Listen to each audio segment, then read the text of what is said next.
magandang araw. Ngayon naman po ay ipapakita ko sa inyo ang alaga namin na betta fish.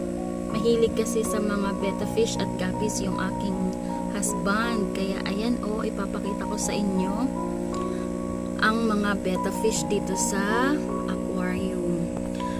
Ang gusto ko sa betta fish ay dahil sila ay makukulay.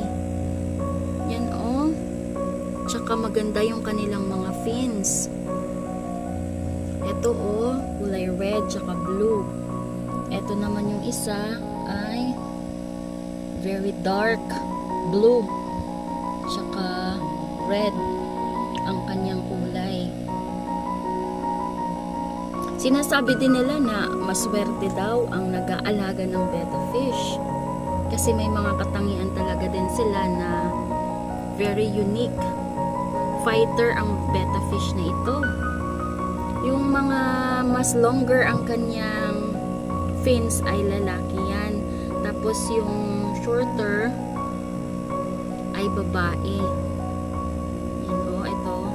Tapos yun, lalaki yan. Yung mahaba yung kanyang fins. Tsaka mas makulay at mas magaganda. So ito lang muna ipapakita ko sa inyo. Although meron pang ibang mga betta fish sa ibang mga lagayan. Sa susunod ko na lang ulit papakita sa inyo. Ayan lang po. Maraming salamat. Bye bye and God bless.